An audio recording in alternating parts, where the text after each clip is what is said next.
You are listening to the Hiking Radio Network, where we talk the walk with shows by hikers about hikers for everybody.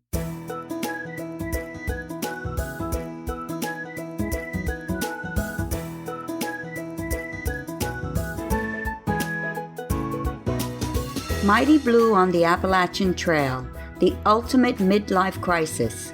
Join Steve and his guests every week as he staggers from Georgia to Maine.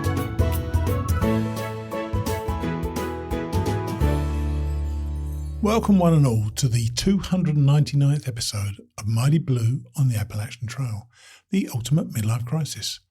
I am Mighty Blue, and yes, this is the 299th episode.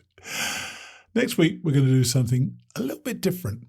In fact, completely different. But this week, we have another of those remarkable women who get out on the trail despite often overwhelming odds. And today's guest is definitely one of those women who perhaps shouldn't have been out there this year. But she was, and she has a great story to tell. Her name is Shannon Finn, or Joy. I've been following Joy out on the trail for most of the summer, and she has been articulate, raw, very emotional, and has embraced the trail community with a real fervour. Joy will be along in a moment. Also today, I'll be introducing you all to our second class of 22 hiker, who we're going to be following next year. This is Sarah Fox, and she'll be doing some of her hike, not all of it, with her dog, Marshall. Now, you know I'm not a massive fan of dogs on the trail, but Sarah really knows her stuff, so I'm sure you'll get a lot out of hearing from her. Sarah will be on after Joy. At the end, we'll have the second part of Chapter 15 from Winton Porter's Passin Thru. If you recall last week, I left off with Winton at the top of Blood Mountain, stretched out after a great attempt to do his best time running up the mountain. Today, we're going to find out if he did do his best time. In addition today, we also have a visit from another friend of the show. Paul Collins, or Skunkgate, will be here to tell you about a free weekend that is taking place this coming January in Florida. I'm going to be there as his jester, so maybe some of you will come along and meet us. Let's get on to meet Shannon Finn, known to me and everybody who followed her this year as Joy. So our guest today is somebody who's been an avid listener to the podcast, and this year she's been working on her own Appalachian Trail dream. This is Shannon Finn, or Joy. Hey Joy, how are you? I'm great. How are you? Well, much better now. We've taken nearly 45 minutes to get online, so that worked out okay. Yeah, I'm special like that. Special is a good thing. Now, your story's been unfolding before our eyes on Facebook for what seems like a heck of a lot this year. You've been making these really long posts and opening yourself up. Did you intend to be so open, or has the trail kind of bared your soul in some way? I didn't intend to be this open, and I definitely made posts that I thought only a few friends and maybe my mom and my sister would read.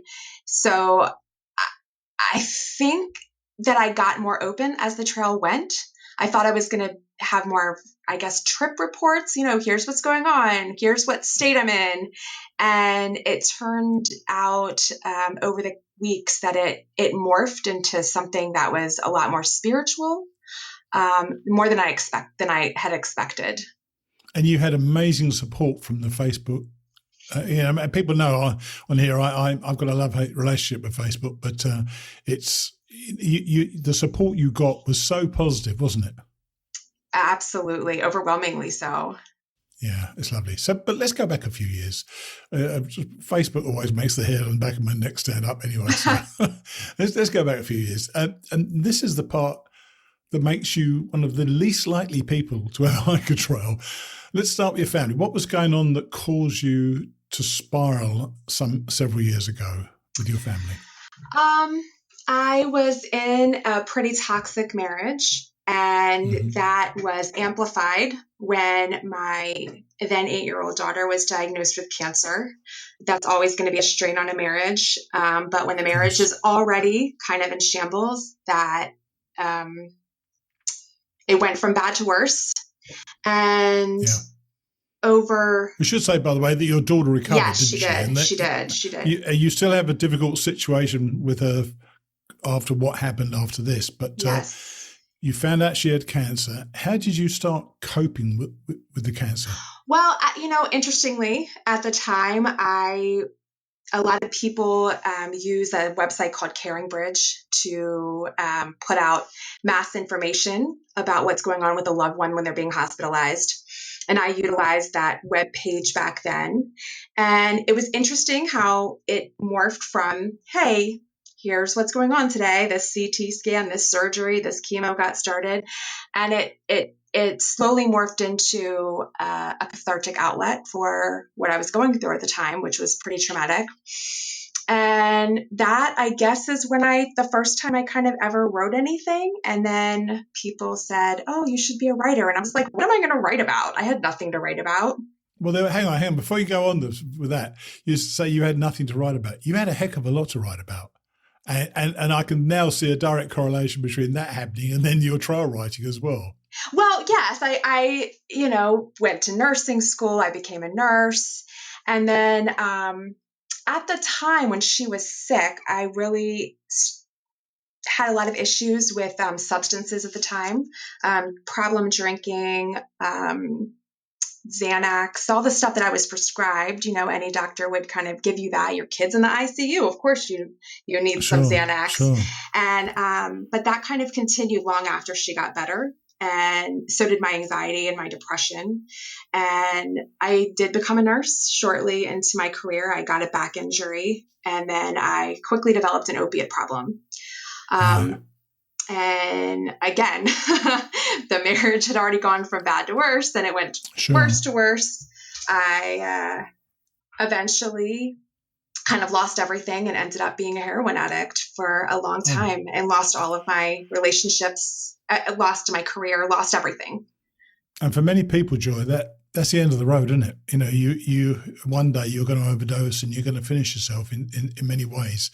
But you must have hit rock bottom, didn't you? How did you know that you're at rock bottom? I think when you're in it, even though I had lost friends, I saw people die around me, you still kind of think you're immune to it. Or you don't care. That's really what it is. You don't care. And I had a really rough week where I was living in Baltimore, and I overdosed 3 times in 1 week and had to be Narcan back. Wow. And I realized at that point that I was going to die. And I called my dad, who lived many states away. I had already been to rehab and done all of the things in my home state of Maryland. And I just kept going back out. There's a lot of darkness in early sobriety, and it's really easy to just say it. You can bleep that out if you need to, but that's really what it is. It's really easy just to say because it's painful. But I moved to South Carolina, and I didn't have a car. I didn't know anybody. And that was the beginning of kind of starting to put my life back in order. But it was still really painful for 6 months. Really, really painful every day. I'm sure. Now, just in case anybody thinks this is something that happened a long time ago to Joy, this is pretty darn recent, isn't it? It's not that long ago. Yeah, just on the last Friday, I think, I celebrated 2 years. So it is fairly recent, 2 years of sobriety. Wow, that is something. So firstly, congratulate. By the way, have you fallen off the wagon at all since then? No. And funny enough, and this was a kind of, I should have thought about this question before I actually asked it, so I apologise for that. No. And so you hadn't fallen off the wagon, yet on the trail, there's a lot of opportunities to fall off the wagon, aren't there? Did you cope with that pretty well? Yeah, I don't feel like I have that need at this point in my life. I feel like I found all these other ways to kind of fill my soul, the hole in my soul that I think I was always looking for in substances. And that includes even things like food. I mean, I've lost like 100 pounds. I was really always just looking for anything to make myself feel better. And that is, where the trail really kind of came in, and it was a very healing, cathartic journey. And you got to South Carolina with your dad, which I'm sure is the first step to realizing that this must have been rock bottom. And you said you went to AA in March 2020 and that women surrounded you. They did. And this is something I've noticed over all my life, that women do this so much better than men. They support each other. Men don't I mean, there are great relationships between men and stuff, but talk about that. What there's nothing that it does exist in my relationships, but nothing like the extent to which it works with women. So talk about that. Well, I will say that I don't think I ever understood the power of being surrounded with strong, wise women until that time in my life. I don't think I ever honored those relationships or saw what it could do for me. And early on, one of the women in that AA group called me and said, I'm going to take you hiking. And she really was almost like the catalyst for a lot of this to happen, because when she took me hiking, I was very much out of shape. I could hardly walk more than a mile or two. I was dying on every uphill. But I remembered in that moment how much I loved being in the woods and how it always was a source of peace for me going back to my childhood. It's just, I could be in the woods by myself. It didn't matter. And I just, all of a sudden, a part of my soul came alive that had been dead for a really long time. And even though, obviously, with all that had been going on around you and within you, you weren't a backpacker at that time, but you had already been hit by the Appalachian Trail bug, hadn't you, when you were quite a bit younger? Yes. How did that happen? I was 11 years old, and my dad was taking me to sleepaway camp for the first time. And it was in Maryland, and he drove me to Western Maryland, and we went under a footbridge, and my dad pointed at it, and he said, do you know what that is up there? And I said, no. And he said, that's the Appalachian Trail. It goes from Georgia to Maine, and some people walk the entire thing. And I could not imagine a grander, more exciting adventure. And I thought, in that way that everything seems possible to an 11-year-old child, I am going to do that one day. So that's where the dream was born. But I really didn't do a whole lot about it, except, read some books and dream about it. Sure. But, life got in the way. I was a mom. I was a nurse. I was a drug addict. So it took a while. It took a while. So you got to South Carolina, you got surrounded by women, and you then went on a few hikes. You couldn't walk more than about a mile at a time, mile and a half at a time. So I'd imagine that actually doing the AT wasn't high on your priority list at this stage. When did the thought come to you that you might attempt it? Because as I say, this has happened really incredibly quickly in the last couple of years, hasn't it? Yeah. So I would say this was like this past June, not this past June, but June of 2020. And I would say pretty much right after that initial hike that my friend Amanda took me on, I joined a hiking group. And I would say within a week, I was like, I am going to do this. I'm going to do this like next spring. I'm doing this. Even though it just seemed so big, so impossible, I felt like this was my time. This was my time. It's strange. I've noticed over my life that people with an addictive nature, and I think to a degree I have one or have had one over the years as well. Certainly my family has addictive natures. They tend to jump at things, don't they? So that could easily have been a short-lived thought, but it stuck with you, didn't it? It sure did. And you started hiking to kind of prepare for this as well. How did you start increasing your mileage? I mean, talk us through how that whole process went, that you could start doing longer miles and losing that weight. So I joined a hiking group, and oh my gosh, they were so kind and so patient with me, because there were times they had to come back and find me. There were times I was like, just go on, especially if it was an out and back. I was like, just go on, and I'll be sitting right here. There were times I was literally vomiting. But I just kept doing it. And I know I've told you this off air, but I'm just going to give you another kudos, shout out, and thank you. But I decided I'm sure there's a podcast I can listen to. There's a podcast about everything these days. And I looked up podcasts about the AT, and I found your podcast, and I started at episode 1.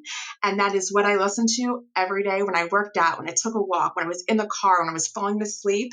And it was literally this podcast that made me believe that I could do this. Well, it's very kind of you to mention it, but there must be those moments, and I love the fact that people say that the podcast or certain guests have appealed to them and have really given them the impetus to do this. Was there one of the guests that really made you think, yeah, I can do that as well? I think there was a gentleman, and I don't remember his name, but it said it took him 3 days just to do the approach trail. And Edward Thullen, Bear, he was 380 pounds when he started. 3 days to do the approach. Yeah. I was like, well, holy hell, if he can, I can. Darn right. That's amazing you could do that. So how did you learn to get the gear as well? Or was that your hiking friends, they started giving you advice? Because there's a lot of talk about gear all the time on these various AT groups and so on. But to get the right gear for you is a much different thing, isn't it? So I was more in a hiking group than a backpacking group. So everything was really based on, I did join a Facebook, AT Women's Facebook group.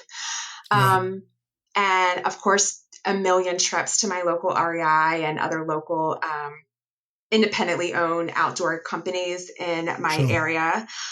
And I rebought a lot of stuff on the trail. I will tell you that. Of course you did. I really buy once, cry once. That's my advice. That's quite right too. So you're kind of starting to get physically prepared. You've got your gear and you're ready for an early start in 2021. What happened next? So I planned to leave in March. And then I got COVID in January, and that really knocked me down. Not as much respiratory wise, but I had lingering fatigue for a really long time. So I put it off until April. So I started on April 2nd. So that's a relatively, I know a lot of people, that used to be the traditional start date, the beginning of April, but it's become a relatively later time. Mm-hmm. What was the trail like then, starting in April? Obviously, it was a lot greener, wasn't it? It was like a freaking parade of people. it was pretty crowded, but no, there weren't really leaves on the trees at that point. Oh, there weren't? Okay. No, there weren't. And I actually got sunburned on day 2 quite badly. And I was, because I wasn't expecting to get sunburned in Georgia in April in the forest, but there weren't leaves on the trees yet in early April. And one thing I wrote down, I'm not sure it's correct, you better correct me if I'm wrong, but I wrote down that you said you never carried a pack prior to getting on the AT. Well, I had a pack and I thought I looked really cute hiking with it. And I threw a few things in it when I went on my day hikes. But honestly, I probably had like 8 pounds in it. The first time I ever loaded it up and put it on was like the day before I left, and I could barely lift it. And I was like, holy hell, what am I doing? And I will say most days that I woke up on the trail, I still said, holy hell, what am I doing? Really? A lot. So what were you carrying? What sort of weight were you carrying at the time then? I was in the 40s. And I have to say, I don't even know what I initially had a list of things I got rid of, but I had, a lot of extra clothes. I had, actual books, like real, like live actual books with paper. Excellent idea. Yeah. Yes. I think I had multiple of them. I had, a journal. I had different colored pens. I had, I don't even remember what else I had. A lot of really silly things that got all ditched. Most of it got ditched at Neil's Gap, and a lot more. Did you do the shakedown? I sure did. How much they send home? I think I got rid of 8 pounds. I didn't send anything home. I just ditched it in the hiker box. So tell us about that first day there. You got this 40-odd pound pack, which is a lot. I carried a 42-pound pack when I went first time, and it's a heck of a lot. I always remember, it seemed a heck of a lot. And Georgia is really no walk in the park. That's one of the problems. It's a pretty tough state to start with. What was that first day like? Well, I decided not to do the approach trail because I had heard about people giving up on the approach trail, and I was like, yes. I am not going to give up before I even start. So I am not doing the approach trail. So I went up. My friend drove me up to Springer Mountain, and we did the whole hike backwards and the 1 mile. So I think I made it a net 2.8 miles on day 1. And I was pretty dang proud of that 2.8 miles.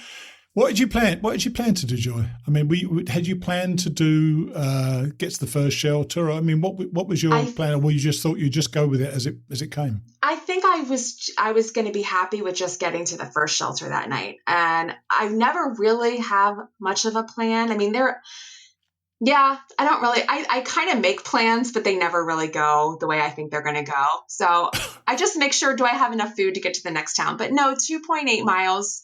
I was pretty happy with that on day one. And where did you camp that night then? Oh, whatever the first shelter is after Springer. I am not one of those people that remembers all the shelter names. I could never remember the names. So you actually stayed at a shelter then? Yeah. Yes, I did. Well, did you always stay at shelters, or did you sometimes camp by yourself? In the beginning, I always stayed at shelters because I really didn't know what I was doing. I had never slept in my tent. I don't know if I'd used my stove. I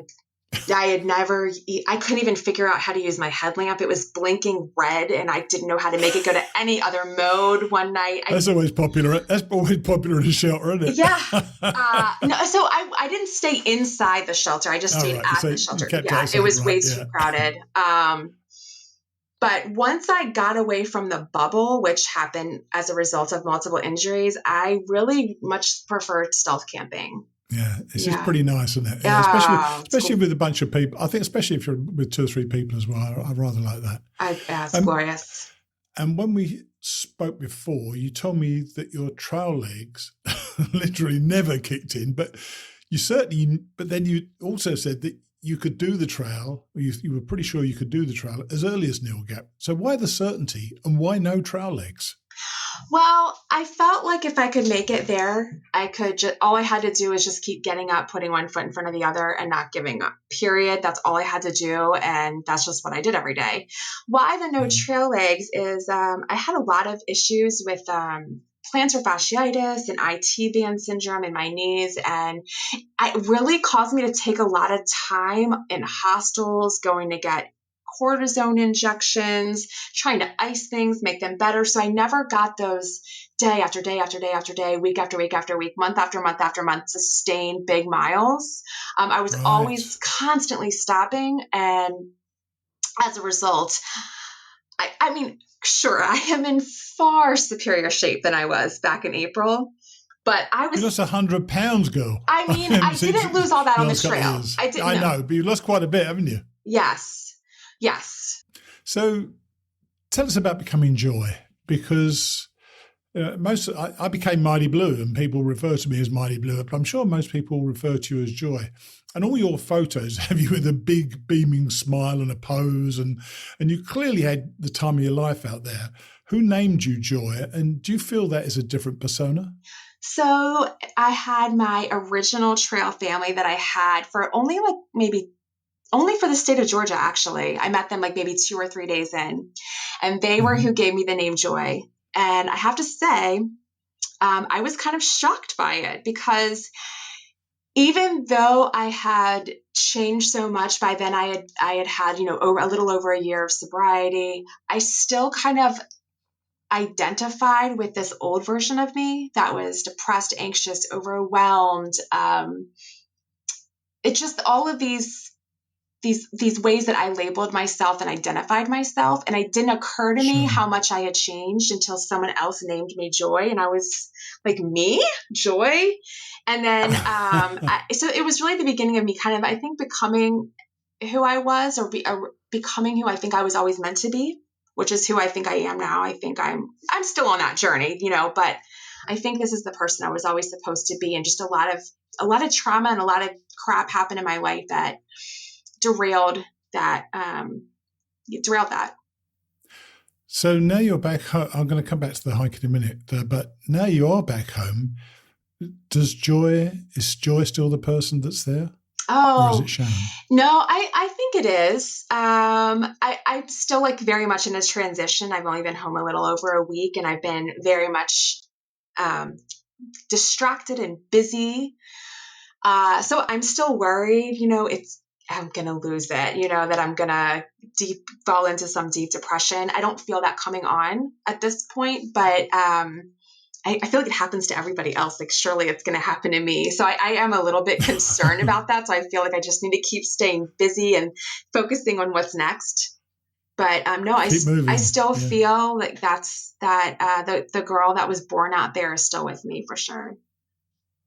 which is important, obviously. And in fact, you did say that you, which was an interesting little quote, you said you feel like a puzzle piece put back in the wrong box. That is how I feel.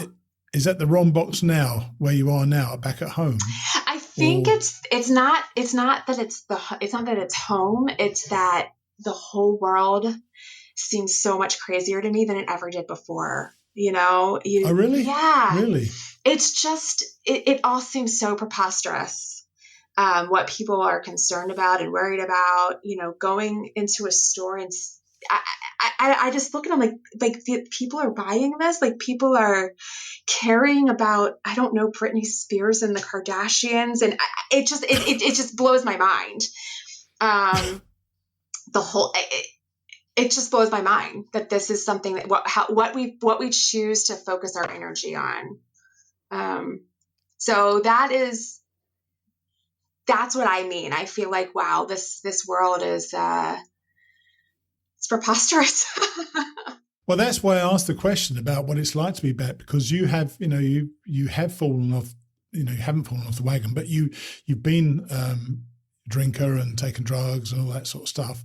And it's the easiest thing to go back to it. Mm-hmm. So you need to replace the trail. I suspect you need to replace the trail with something, which I'm sure you're working out what it is. But it's an important thing, part of your life journey, I suspect, is to replace the trail with something that really, really works for you. But we should tell people that you didn't quite finish the trail this year, but you tell us how the trail unfolded for you, because you've had an interesting little journey. So I started in Georgia, went to Harper's Ferry, and by then by the time I got to West Virginia, it was late August, I believe. So I knew I wasn't going to make it to Katahdin. Well, you did keep having a few zeros, didn't you? But that's probably because I didn't realise it was because of the plantar fasciitis. I've seen it again this morning looking at Facebook, some of your Facebook posts that you mentioned that earlier, but I must have missed that before. So you were slower because you were taking zeros. Yes, lots of zeros. I have no idea how many zeros, but dozens and dozens. And I don't regret any. I don't regret a single one of them, because damn right, it was your journey. It was a joyous journey, Joy. And every single time, I have to say, every single time, something unexpected happened, like my feet with me, it unfolded in a beautiful way a couple days later. And I would always think, wow, this moment would not have happened had that not happened. Fill in. Tell us about that. I don't know. There would just be times I would have this unbelievable meeting with another human being, and we'd have this connection and this authentic conversation that, I met people that just got out of rehab that day, got a gas station. Wow. And that we had like a real meaningful conversation. I met a guy that went out in the woods and said he wanted to kill himself that day. And all of these just, it's so many, I can't even think of all of them, but so many beautiful, authentic human experiences that, we just don't get in real life a lot of times because we're so distracted. And there's space for that, and there's safety for that on the trail. And so, yeah, I don't regret anything that happened or any of the way that I hiked. But to finish answering your question, when I got to Harper's Ferry, I flipped up to Maine, and then I did the state of Maine. And then I decided that it was going to get too late for the whites, because I was already into late October by then. So I was a little concerned to go through the whites. When did you go up Katahdin then? I summited Katahdin, I think around October 15th, maybe. I don't know. People know their dates. I don't know. I know the date I started. Sometime in October, because I just did, the 100-mile wilderness north to Katahdin, and then flipped back to Moncton and went south and finished Maine like that. So, but as October went into November, I started realizing that, the Appalachian Trail isn't just a squiggly geographical place. It's not a place on a map. It's a spirit. It's a community. And it got to the point where that was largely missing. Hostels were closing. Shuttle drivers weren't available. There weren't any other hikers on the trail. And I'm fine hiking by myself. I did it a lot. But that's not what I wanted for my Appalachian Trail journey. I wanted Right. I wanted to be part of that community. So I decided that I would come home and I would finish the final 800 miles next year. So, and this spring I'll get back out there and start from Harper's Ferry and go north. Fantastic. Do you think you'll go all the way north and finish at Katahdin next year? Or are you gonna... I think I probably will. Quite right. I mean, Maine is pretty darn spectacular. I don't think I would regret repeating the state of Maine. No, you absolutely wouldn't. And something you said the other day also made me wonder. You said that you lost, and we kind of glossed over it a bit, so I'll ask you about it now. You said that you lost some of your empowerment when you were with a Tramley. Explain that, if you will. So I started the trail alone. I met people, and I was with them for a couple of weeks, and then I had to have medical treatment. Came back, and then I had a partner, and I made it through the Smokies with my friend Terry. And then I was by myself again, and I was alone from basically Hot Springs all the way to Front Royal, Virginia. And that's where I met, which is a long way. It's like 700 and some miles. Yeah, it is. Yeah. And I was not in the bubble, so I would go days without seeing anybody. And that is where I really, I think I went from being terrified and scared all the time to realizing how capable I was. And that was a whole new thing for me as far as my entire life. I became empowered. But I mean, after a while, I did get lonely. And when I met this other group of people in Front Royal, it really did refuel my energy. But we all flipped together. I hiked with them, and I really loved it. But after a while, I started getting afraid again to be on my own again in a weird way. It was like,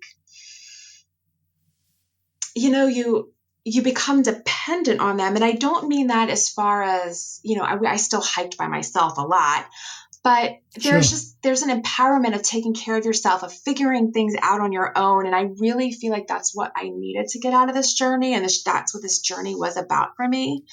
And so I got comfortable with them is what I guess I'm trying to say. Yes. And I didn't come out here to be comfortable. I came out here to push myself. So you've had so many highlights and lowlights this year. When you look back on the journey, and I'm sure you do this every day or every night or at least 10 times a day, what makes you smile the most? I mean, that's a hard thing. I think I became joy. Like literally I found joy, and I found her inside of me. And I no longer was looking for peace and happiness in external sources. Like I found it internally. I also think that's an important lesson to learn, by the way. Yeah. You are responsible for your own happiness. Right. You've got to make yourself happy. Right. Yeah. So I would say that, and I mean, definitely confidence and empowerment, which I just touched on. Yeah. But looking forward in the future, I don't think I realized how much I limited myself as to what was possible. And I think the sky became a limit when I was out there. Like all of a sudden, I mean, I have no idea what my future holds. And that would be totally terrifying to me a year or two ago. And now it's so exciting. Like I feel like anything is possible now.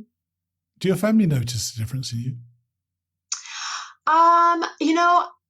I think that they've seen me. I visited them a couple times. I know that my sister, of course, said, when the first time I came back, I was home for a couple of days and I'm not sure, maybe July.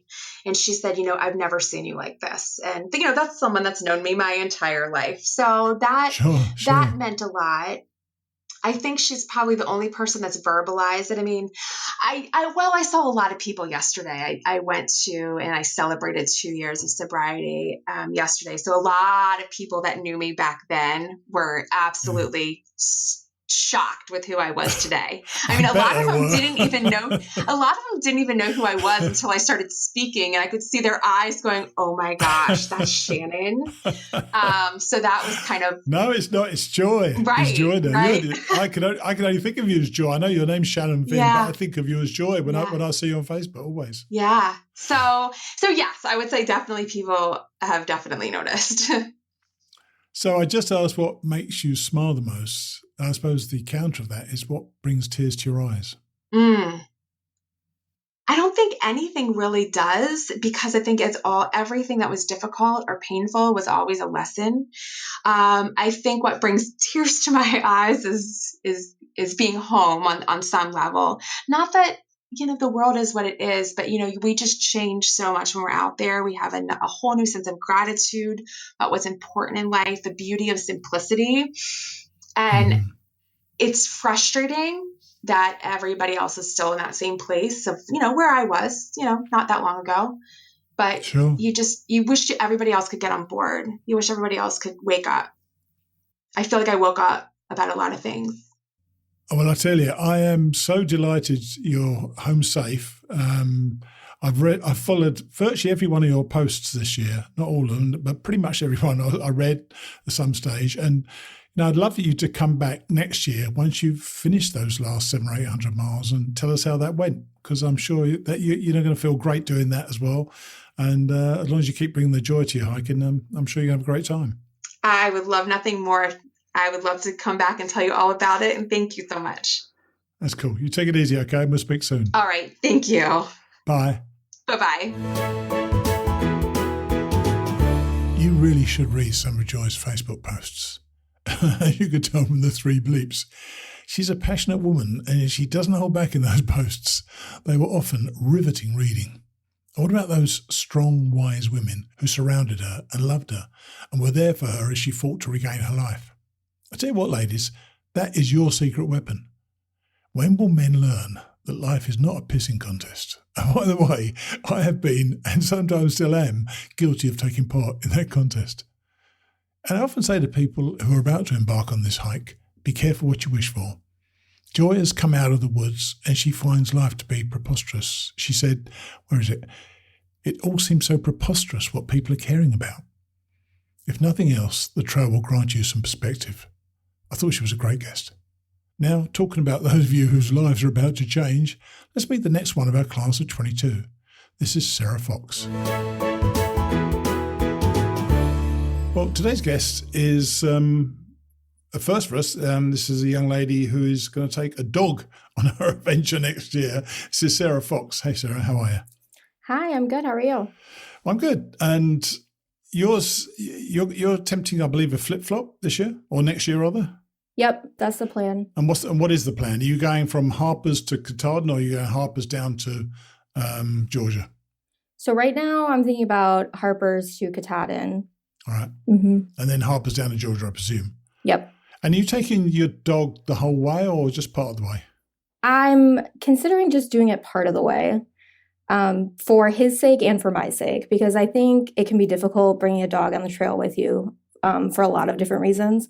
It can take away from the experience of your own hike because obviously your dog has to be your first priority. They're not choosing to be out there with you. You're making that choice for them. He is a really athletic dog. He loves backpacking with me, so I think he'll really enjoy portions of the trail. But I want to give him that opportunity to enjoy himself without pushing him too hard, and then also give myself the opportunity to be out on the trail alone without having another animal to look after. Right. Well, funnily enough, and this is not just a pet of yours. Well, it is a pet of yours, obviously, but you're quite into dogs, aren't you? You've even got you got a website, adventureswithmydogs.com. So tell us what because you're actually qualified, aren't you? Yeah. So I'm a certified dog trainer. I also have been working with dogs in sports my whole life. So starting when I was really young, I was a competitive dog sledder in the Midwest. So I had a whole team of dogs that I trained and raced. Starting from a very young age, and I retired from that when I was 18 so I could go to college. But even when I was in college, I brought a dog with me. And then after that, I kind of went into the corporate working world for a while and just realized that I would much rather be out in the wilderness training animals and helping people in that way. So I kind of transitioned from working in the corporate world to working with animals and doing more outdoor recreation. I must admit, and I've said this kind of jokingly on the show a few times, there were times when I saw dogs on the trail, because I hiked the trail twice, and both times the dogs, in a lot of cases, seemed quite happy, but some of them looked really miserable when their owner was putting the pack back on them. So how differently are you going to look at your hike when you do go with the dog to when you're going to be by yourself on the trail? It's a lot different. Like I said, your dog really has to be your number one priority because you're making that choice for them to be out there with you. So you have to think about the breed of dog that you have, what their stamina and athletic ability is, what type of environments they thrive in, because not every dog enjoys every type of hiking environment. Right. So there's just a lot more questions that go into the equation that you have to consider for the well-being of your dog first. But your dog's quite an experienced hiker, is He is, yeah. He loves being outdoors. What's his name, by the way? His name's Marshall. Marshall, okay. He's a German Short-haired Pointer. For those that know that breed, they're traditionally bird hunting dogs, but he doesn't hunt. He backpacks instead. So when are you actually planning to start at Harper's then? So I'm thinking about April timing. I have some work things that are going to wrap up in March. And just some more planning that I want to do. And April seemed like a good time frame because I wanted to not be in the bubble with like a crowd. But that's still kind of up for consideration. My mom was actually planning on starting the trail with me because she wants to through hike in 2024 when she retires. Oh, bless her. She actually just did a section starting at Harper's Ferry, so she kind of knows that area a little bit. But she actually just got into an accident hiking this past weekend and broke her leg. So we're still waiting for her to get an update from the doctor on how long she needs to be in a cast and when she can start conditioning again. So I'm not exactly sure. We're still going to kind of wait and see. Very nice to share it with your mum, though, wouldn't it? I would think. Yeah, my mom's actually who got me into backpacking. Well, that's what I was going to ask you about. What is your hiking experience then? So I have a lot of outdoor wilderness experience, but I didn't start backpacking until about like 8 years ago when my mom started doing it. She has a pretty difficult career field. She's a mental health nurse, so she deals with a lot of stressful situations in her daily life, and she was looking for an outlet. And we've always been a pretty active outdoorsy family. So I think backpacking, she just kind of picked up naturally, and it was a fun activity for me and her to do together as like a bonding experience. So I'm hoping that I can hike the trail in 2022, and then when she retires and goes out to hike it, we can do it together. Oh my gosh, you're going to go for a second time? Yeah, we'll see how it goes, but I think it would just be a really cool experience for both of us to do it together. Anybody who does it for a second time is crazy. And I say that because I have. Yeah. But it was certainly, and it was definitely a different experience, and yours would definitely be a different experience as well. So how you probably don't have to prepare too much physically then, do you? Or do you still? I mean, I think I'm focusing more on preparing mentally. But physically, I'm still trying to condition myself. During the pandemic, we got a Peloton, as many people did. So focusing more on using the Peloton.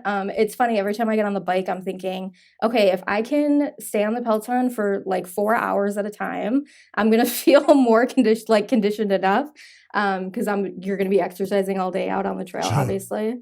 And then Marshall and I are actually going to start getting into ski joring. I'm not sure if you know what that is, but absolutely not. No. It's essentially you hook a dog up with a harness and a line to yourself when you're on skis on a cross-country ski trail. Oh my gosh! Yeah. Has he tried that before? He hasn't, but he loves being active. My husband and I both run with him, so he's been in a harness running with us before. I'm technically a snowboarder, not a skier, so that's probably going to be my biggest challenge is figuring out the skills that I need for cross-country skiing. And cross-country skiing is definitely different to downhill skiing, isn't it? Yes, yeah. And I'm not even a downhill skier, so I'm a downhill snowboarder. But I think it'll be a fun challenge for me and him to do together to like get us prepared for the mental aspect of being on the trail and going through new experiences. And when you take your dog, I suspect it's quite a bit more expensive as well because, you have to feed them, obviously, and carry their food. I mean, does Marshall carry a pack? How does that work out for you? Yeah, Marshall does carry a pack. We only want it to be up to a certain weight because you have to take into consideration how much your dog weighs and how much is safe for them to carry. So typically he'll carry his food and his water and an extra line for when we get to camp. I'm one of those people that think it's really important that you have your dog tethered to you when you're out on the trail, just because there's so many different situations they can be in. I know some people like to hike with their dogs off leash, but he's always attached to me. And then even when we get to camp, he's on a line too. So he's carrying most of what he needs, but a lot of times I have to carry extra water for him. And have you prepared equipment differently, or is all your equipment already dialed in as far as the trail's concerned? I'm still figuring out what I want to bring in terms of clothing and shoes. I think that's the biggest question for me. You don't need shoes. We need shoes.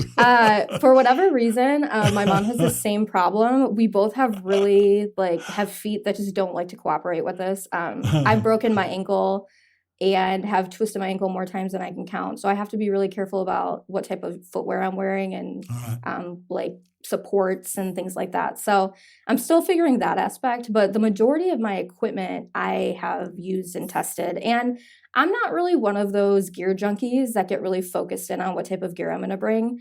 I want it to be sufficient. You will be for what when my you're needs out there, are. I'll tell you. I know. I want it to be sufficient for what my needs are. But if it doesn't work, it's going to suck. I'm trying not to overplan because I feel like sometimes if people are going on a big trip and they can get nervous about it, over planning is a way that people reduce their anxiety about the unknowns out there. As long as I have the basics of what I need, I'm thinking I'm going to figure out what I have to change while I'm out there. And what about support? Are you getting because you mentioned a husband? Mm-hmm. Yep. Right. So is he happy for you to be leaving him for 6 months? Or how's that working out? He is kind of understands that I go and do things on my own, and that's just how our relationship has always been. So he's really supportive. He is not a backpacker. So even if he wanted to, I would be like, you're going to hate this experience. So you can stay back and take care of our house and manage our, household while I'm gone. So sounds fair. Mm-hmm. Yeah. And what's funny is he was an Eagle Scout growing up. So he's used to camping and being outdoors, but not the type of backpacking that I do. So. And how are you going to resupply? Are you going to get boxes sent, or are you going to just use the trail towns to get your resupply? I think I'm just going to use the trail towns. My food taste changed. That's smart, by the way. I think that's smart, personally. Yeah. I mean, I've been reading about other people's experiences, and it seems like the trail towns have worked for most people. And sometimes resupply boxes just, they don't like what they end up packing, or they don't end up at the spot that they thought they were going to need to pick it up. So my food tastes change a lot. And I just know that if I pack something for myself, by the time I get it, I'm not going to want to eat anything that's in there. And I struggle with having an appetite when I'm exercising and out on the trail anyway. So I need to make sure the things that I find, I'm going to actually want to eat them. Cool. Very cool. So what are your expectations of this hike? Are you expecting your dog to do 1,000 miles, 500 miles? What do you, and what's a success for you? Is the only success finishing, or is just having a good time on the trail going to be enough for you? I mean, I think finishing is definitely top of my list because I'm trying not to give myself a reason to easily bail. And I think if I lower my expectations of, we're just out here having a good time and I'm not having a good time anymore, so now it's time for me to go home, that's going to be an easy way for me to not meet my goal of finishing the trail. So I'm putting that in my mind, but also understanding that things happen. There might be a time when I have to get off trail for various reasons. I know injuries happen and family things happen. But I know that I want to always make the choice to get back out there to finish it, even if that happens. So that's kind of my mentality going into it. With Marshall, I think I'm going to see how he's feeling and how he enjoys the trail, because a lot of it's going to depend on the environmental factors, what the weather's like. Short hairs have very thin coats, given their name, and he could be really prone to hypothermia and frostbite if he doesn't have the right equipment with him for warmth. So I just have to be really careful about what conditions he's going to be suitable for out there and how he's feeling about the trail in general and if it's a good experience for him. I'm sure that, doing what you do, you're probably better prepared than most with the dog, because I know I've seen, someone told me the other day that they know that people who wanted to hike the trail who bought a dog 2 weeks or a week before the trail to take it out with them, which is almost criminal as far as I'm concerned. And I'm not a big dog lover personally, but, I think that's just almost a criminal thing to do.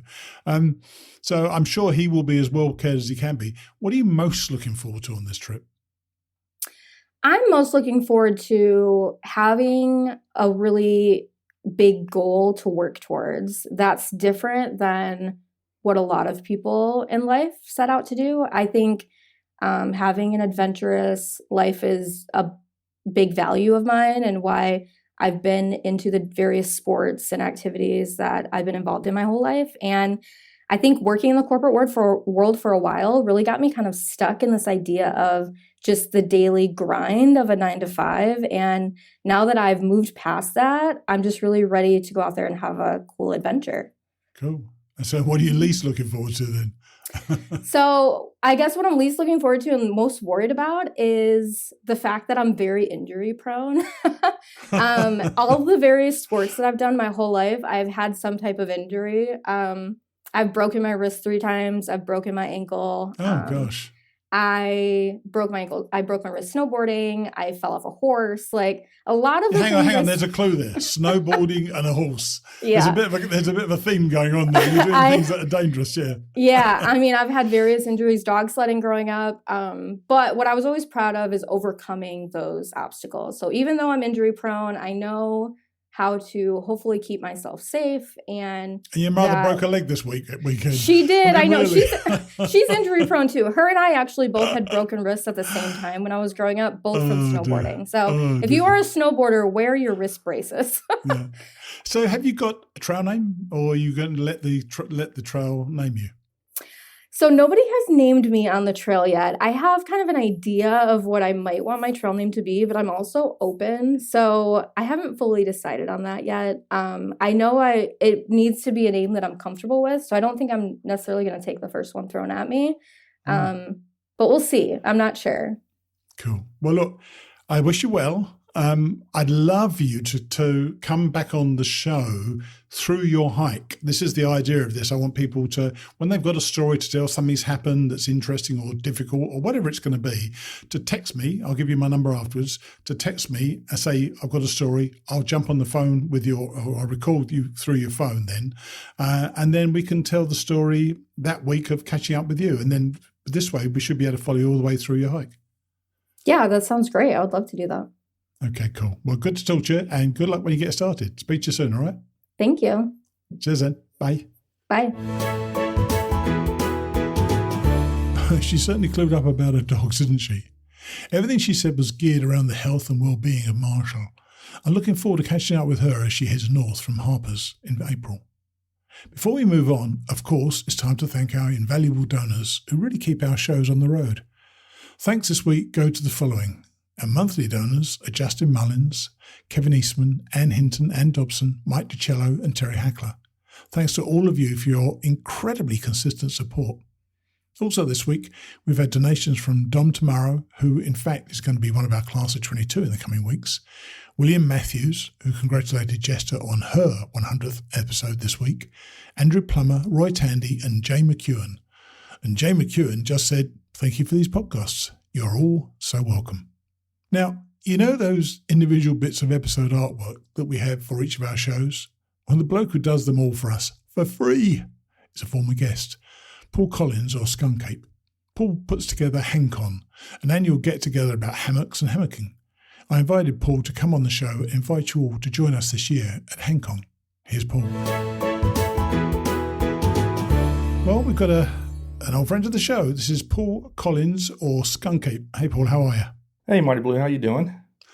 I'm good. And Paul is on for a particular reason. Just to let all of you know, by the way, Paul does every single one of our individual episode artwork, which we are so grateful to you for doing. So thanks first off for doing that. Not a problem at all. I enjoy doing it for you. Oh dear, that's cool. We really do appreciate that. But you're here for a particular purpose. you're going to tell everybody about Hangcon. So give us a bit of a rundown of what Hangcon actually is. All right. Yeah. What Hangcon is it's the largest hammock gathering in the country. Oh, We generally have between 200 and 300 people join us each year. It's always in January, the weekend of Martin Luther King, and everything. sure.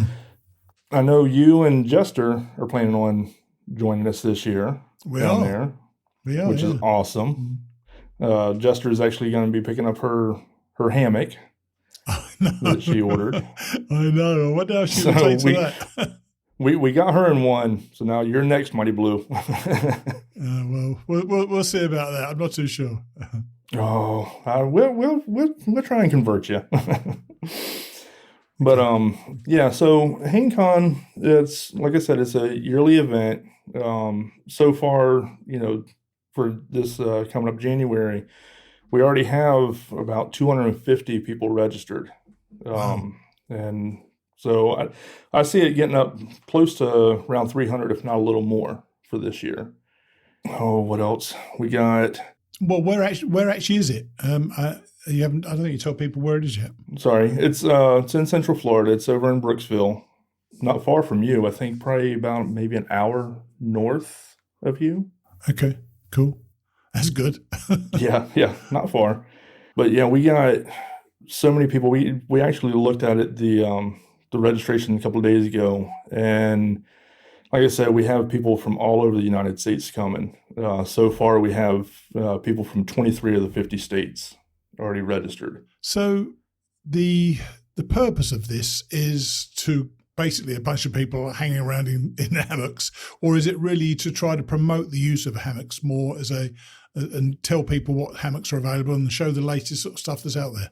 A little bit of both, really. I mean, even though we are primarily a hammock hang group, an event, we don't discriminate from tenters or anybody else, because there's a lot of people that are in tents that they're kind of interested in hammocks, but don't they've never used one. And of course, just like tents, they can be expensive to run out and buy just to try. Sure. Not knowing if you like them or not. Yeah. So I mean, there's so many different types of setups and everything else that anybody can come, they can hang out, they can go up to pretty much anybody there and talk to them about the hammocks, try out the different types of hammocks, just to learn more about it. The suppliers are there as well, are they?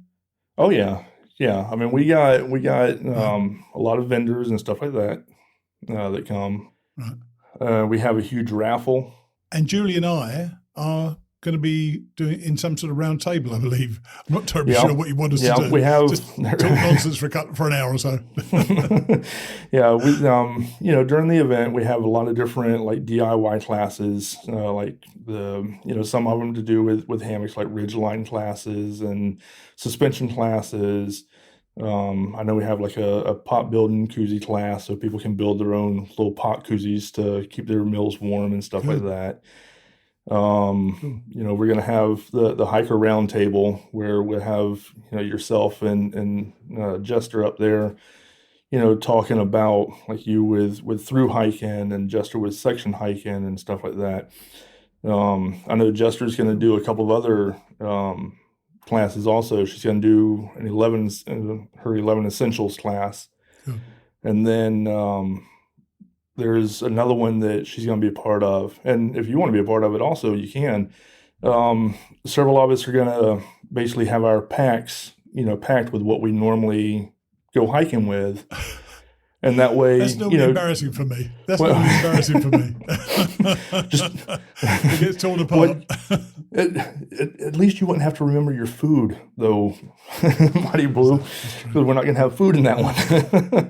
But that way people can see, how, a section hiker would pack, or how a through hiker would pack, or an ultralight, hiker would pack. I think we're going to have somebody there that, does bike packing. So, we're going to have the different Nice. types of packs. That way, people can see just, how different the styles are of backpacking. So where can people learn about this online then, Paul? I actually created a website for us. It's www.hangcon.com. Our registration page is there as well, for anybody that wants to sign up and join us and everything else. Which, by the way, it is a free event for everybody. We don't. Free is good. Yeah, we don't. Free is always good. We don't charge, and the reason being is it helps more people get out there and and enjoy the time out as well. Cool. Especially with people coming from out of state and everything else. So it's the whole weekend from January 13th is early registration to January 17th. We provide breakfast and dinner for the whole time. Wow. And like I said, all that's free of charge. The camping's free. It's going to be fun, and we're looking forward to it because it's one of those things that we were hoping to come last year, and we thought COVID was just not the right time. But hopefully things are going to be okay this year. So what I'm going to do, I'm going to put a link in the show notes, and hopefully people will come along and support the event. So I appreciate you coming on the show. All right, I appreciate you having me, Mighty Blue. Okay, man. All right, take it easy. All right, All right. And I'll see you in January. All right, sounds good. Cheers then. Bye. All right. So it's free, the hiker's favourite price. We love to meet some of you there. Now, I don't know how many of you listen to our podcasts on Apple Podcasts, Podchaser, Spotify, or wherever, but I hope you all know that you can go to our website, hikingradionetwork.com, where you can find and listen to all of our podcasts right back from the very beginning, including a new podcast, Hiking Unfiltered by Courtney Miller, which is going to drop its second full episode this coming Monday. Each different show has its own site within the network site, so I hope you all check it out from time to time as we're continuing to improve it for you all. And if you really enjoy an episode or any of our shows, please share it on your favourite Facebook group. It helps us reach more people, and that's what we're trying to do. Now, lastly, just before the continuation of Chapter 15 of Winton Porter's Passing Through, I want to give you all a heads up for next week's 300th episode. If you've listened to the show for some time, and I know many of you have gone right back to the beginning, you'll be aware that for many people, a long-distance trail can be a life-changing thing. I've often been amazed at the number of life lessons I've learned, in my 60s no less. And I wanted to reach out to some friends, old and new, to hear what life lessons they've been able to take away from, mostly, the Appalachian Trail. And I'll be combining those lessons in the episode next week. But I'd love for you, our listeners, to share in this. So, when you're visiting hikingradionetwork.com, you may have noticed a picture of a microphone in the bottom right-hand corner of each page. If you just click on that, you can record your life lesson, and I'll play as many of them as I can on the show next week. You only have 2 minutes to record, so be succinct, and I'll look out for your life lesson. Towards the end of the show next week, I'm going to be sharing some of my lessons as well. Hope you're going to enjoy celebrating with me. Now, it's Winton Porter, discovering if he's broken his own record for running up Blood Mountain. Crazy guy. I'll see you next week. I lie there, flapping my arms and legs in the dirt like a kid making snow angels. I hear my heart pounding in my chest. I can even feel it vibrating the earth. As the endorphins flood my head, there's a euphoria of being lifted onto a fence line separating one universe from another, as though I'm sitting, teetering, and swinging one leg in each world. I delight in the view from this balancing act, this sensation of being between worlds, and enjoy the peace and quiet of the surrounding forest. The sky is clear blue, and there's a cardinal jumping among new green leaves on a limb of the white oak that rises above the shelter. My silence is broken by a familiar voice echoing against the rocks. "You look like crap. Would you like some breakfast? I've got extra oatmeal, but I'm out of Snickers bars. You wouldn't by chance have one in that water pack of yours, would you?" I lift my head from the ground and see the skinny frame attached to the familiar voice standing in the shadowy doorway of the old stone shelter. "Bumblefoot, if I could lift my leg high enough, I would kick you in the ass with it," I kindly tell him. I move my foot off the ground a few inches and slam it back down, raising a little dust. "Oatmeal it is. Want some coffee to go with that, sweetie?" "Sure. Sugar and cream, please, honey." What was your time? Oh, I forgot to look. Had to be 32, 33. I wiped the dirt off the face of my digital watch and punched a couple of buttons. Here it is. My record time is 43? What? That just can't be. Billy laughs and pours coffee. That ain't so bad, he says. I knew a one-legged blind man about 4.5 feet tall who dreamed his whole life about running this mountain in 43. Yeah, right, I groaned, scowling at the watch. This damn thing must have broken. I was flying up this mountain. If it weren't for the lovebird asking me questions back there or that howling labradoodle that tried to kill me, I would have made it. Labradoodle? What the hell is a labradoodle? When I arrived back at the shop, Buddy has just opened the store and Felicity is walking through the front door followed by a line of hikers. Groovy approaches me along the gravel pathway. She's wearing an old canvas pack attached to a wooden frame. I recognise it as a Trapper Nelson's Indian pack board, a standard issue for United States Forest Service employees back in the 1930s.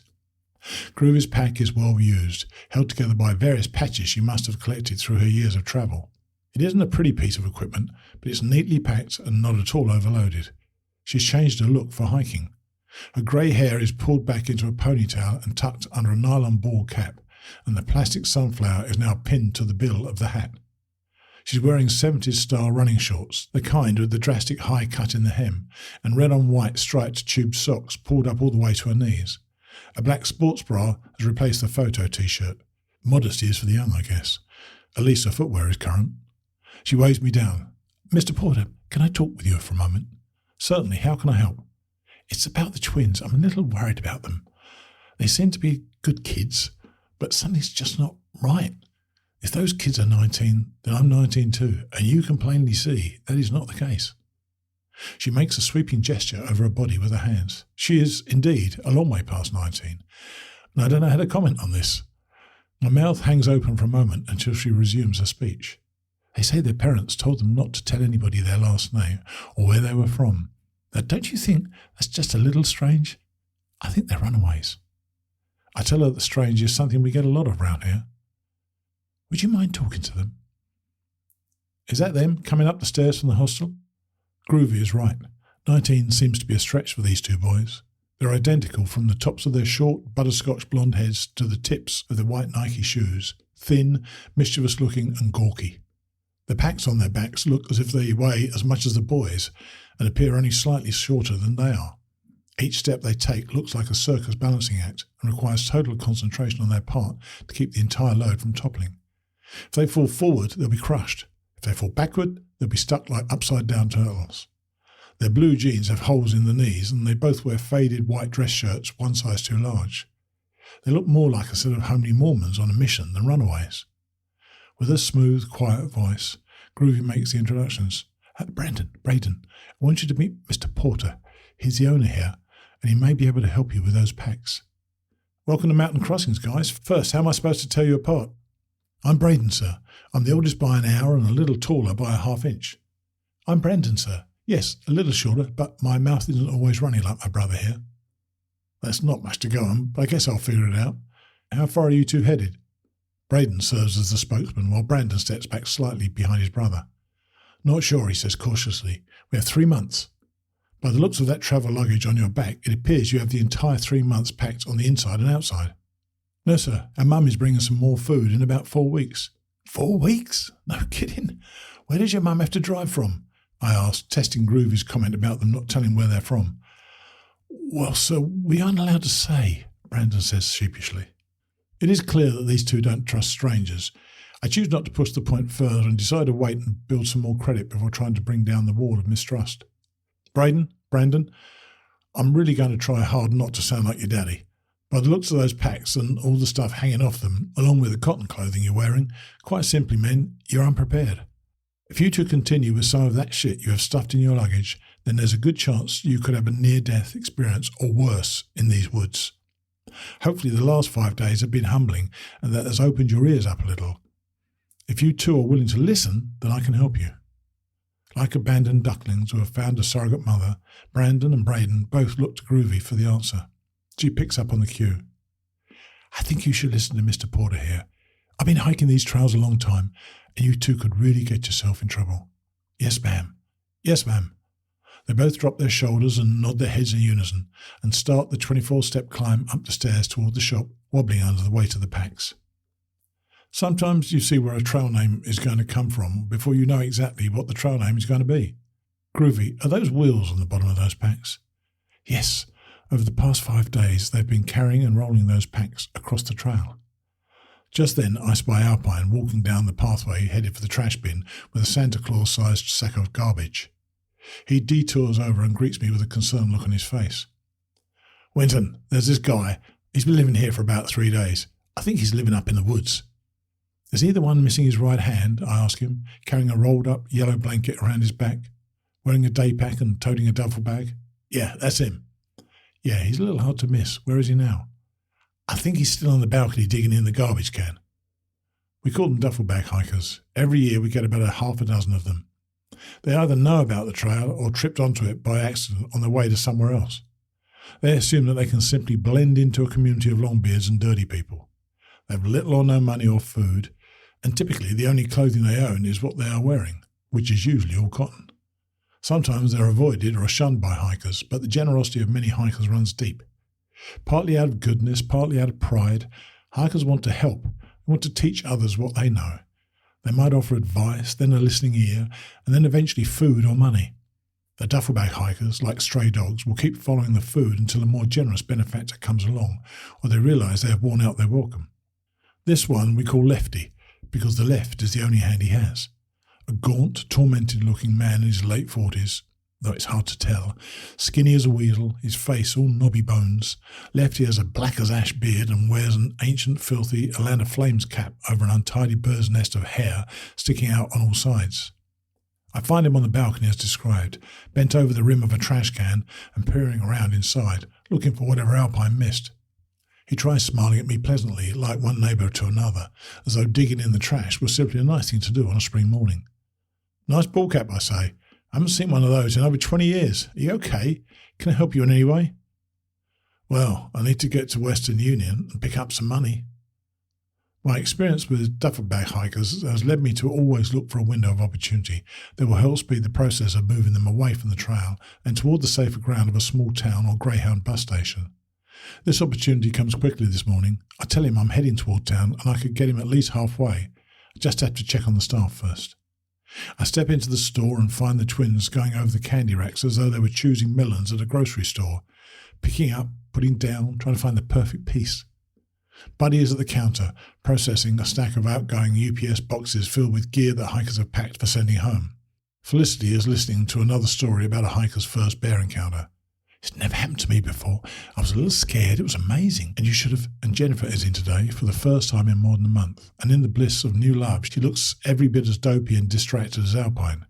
She would call it sweeping the floor, what she and the broom were doing, but it is more like pairs figure skating, just a series of flattering twirls. I check the top layer of sticky note messages on my desk in the back, find nothing urgent, grab 2 cups of coffee and go back to the door, dodging Jennifer as she glides by with the broom, smiling at empty space. I tell Buddy I'm giving a guy a quick ride down the mountain and will return in a few minutes, and he finds a place in his stream of muttered complaints for a reply. What's with these people? Don't know how to write anymore? I can't read this label. Screw it. I don't care if the damn thing ends up in China. Okay, boss, later. How do they expect me to read this? There are chickens that write better than this. Lefty's waiting at the bottom of the stairs. I hand him the cup of coffee and point him to the old Toyota Previa van. I open the front door, which causes the alarm in the car to go off.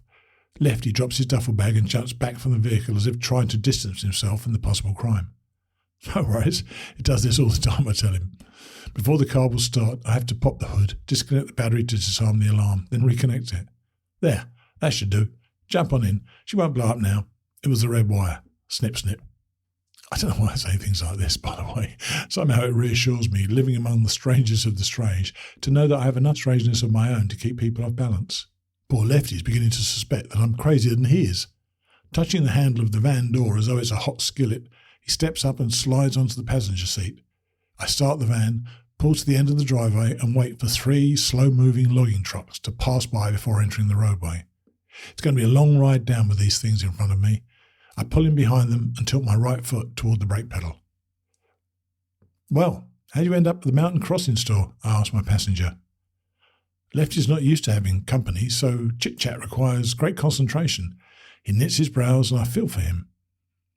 Well, man, I wanted to go to a national forest. They're, everywhere. Well, the sheriff down there in Dahlonega, friendly guy, was nice enough to drive me up here, to your store. My store is on the county line.